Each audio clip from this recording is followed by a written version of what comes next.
Hi, I'm Kronos, and welcome to part 4 of the Peercoin Primer. Peercoin is one of the world's most established cryptocurrencies, and each video in this series will explore a different aspect of it. In this video, we are going to talk about Peercoin's economic model. Cryptocurrency seeks to revolutionize economics across the globe through distributed consensus of economic rules. In crypto, money is no longer printed at will by centralized institutions like governments or central banks, but instead according to codified protocols. Bitcoin is sometimes referred to as digital gold because its total supply cannot be controlled by centralized institutions. But in contrast to actual gold, Bitcoin has a predetermined fixed supply of 21 million coins, so it doesn't fully represent the asset it's being compared to. Gold produces a little inflation from the small amount that is mined each year, and history shows that a moderate inflation rate helps to discourage hoarding and incentivize the use of a currency. The fundamental problem that cryptocurrency seeks to fix, therefore, is not inflation itself, but inflation that is excessive, centrally controlled, and open to manipulation. The solution is not zero inflation, but inflation that is limited and decentralized. This is the principle at the heart of Peercoin's economic model, which allows for a 1% annual inflation of the coin supply with no hard cap through its proof of stake minting. Freshly minted Pure Coins are given out every block as a reward to coin holders who help secure the blockchain, which can be done from any home computer.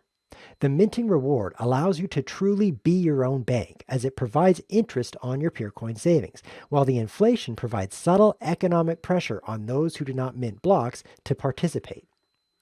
Purecoin's proof of work mining also produces new coins to give opportunities for miners to enter the ecosystem.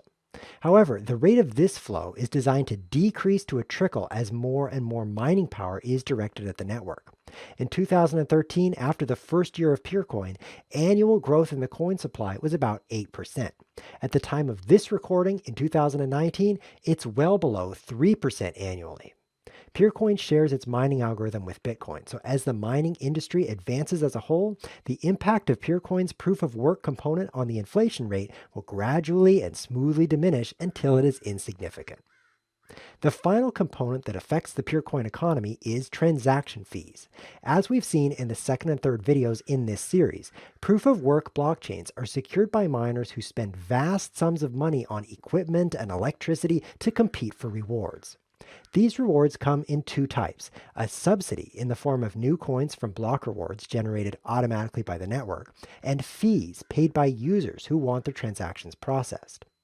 For cryptocurrencies that have a fixed number of coins, like Bitcoin and Litecoin, the first of these two revenue sources will eventually cease, meaning miners will have to transition away from block rewards and survive solely off of transaction fees. As the block reward comes to an end, mining operations must be sustained by attracting high volumes of cheap transactions or by making transactions more expensive for users. The first option is difficult to achieve because decentralized blockchains struggle to support high volumes of transactions, and fee income can be impacted by the swings in the transaction load. The Bitcoin network has chosen the second option by limiting transaction capacity through a smaller block size, creating competition among users to get transactions included in the next block. This competition causes a fee market to form, in which users outbid one another to get their transactions confirmed within a reasonable time frame, resulting in a higher fee income for miners. With Peercoin, however, the network itself subsidizes block producers, completely eliminating their reliance on transaction fees. In fact, the fees that users pay don't go to anyone at all. They are burned, which returns the fee's value back to the network.